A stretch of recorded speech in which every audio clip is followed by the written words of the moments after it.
Hello అండి, welcome to cooking with Shirisha YouTube channel. ఈరోజు మీకు నేను ఎలాంటి మసాలాలు పెరుగు లేకుండా సింపుల్గా చికెన్ కర్రీని ఎలా చేయాలో చూపించబోతున్నాను. ఇలా చేశారంటే సింపుల్గా టేస్టీగా అయిపోతుంది. ప్రిపేర్ చేయడానికి చికెన్ని శుభ్రంగా కడిగి పక్కన ఉంచండి. స్టవ్ ఆన్ చేసి కడాయి పెట్టి ఆయిల్ వేయండి. హీట్ అయ్యాక బిర్యానీ ఇంగ్రీడియంట్స్ అనేవి వేసుకోవాలి. అలాగే 2 పెద్ద సైజు ఉల్లిపాయలను కూడా కట్ చేసుకొని వేసుకోండి. ఇక్కడ ఆనియన్స్తోనే మనకి ఎక్కువ గ్రేవీ అనేది వస్తుంది. అలాగే ఇప్పుడు కొంచెం కొత్తిమీర కూడా వేసుకొని ఆనియన్స్ అనేవి బ్రౌన్ కలర్లోకి వచ్చే వరకు ఫ్రై చేస్తూ ఉండండి. ఆనియన్స్ బ్రౌన్ కలర్లోకి వచ్చిన తర్వాత అల్లం వెల్లుల్లి పేస్ట్, పసుపు వేసి మిక్స్ అయ్యే వరకు బాగా కలపండి. మొత్తం బాగా కలిసిపోయింది. ఇప్పుడు అలాగే మనం క్లీన్ చేసి పెట్టుకున్న చికెన్ని కూడా వేయండి. మళ్ళీ ఒకసారి కలపండి. మొత్తం కలిసిపోయింది. ఇప్పుడు ఒక 5 నిమిషాలు మూత పెట్టి ఉడికించండి.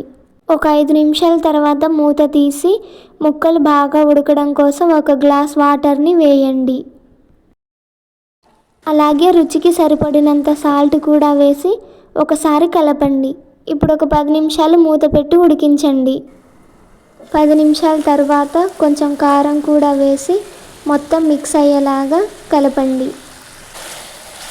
మీరు ఎక్కువ స్పైసీ తినాలనుకుంటే ఇంకా కొంచెం కారం వేసుకోవచ్చు.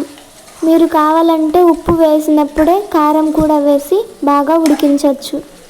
గ్రేవీ కోసం ఒక చిన్న గ్లాస్తో వాటర్ని యాడ్ చేసుకోండి. ఒక 2 నిమిషాలు మూత ఉంచి ఉడికించండి.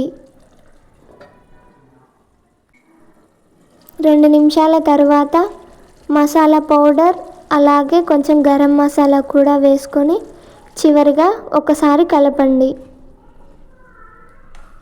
ఈ చికెన్ కర్రీ అన్నంలోకైనా చపాతీలోకైనా చాలా టేస్టీగా ఉంటుంది.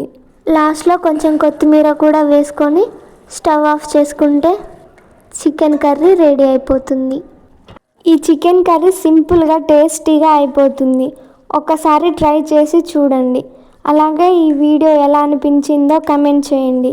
వీడియో నచ్చితే లైక్ చేసి సబ్స్క్రైబ్ చేసుకోండి.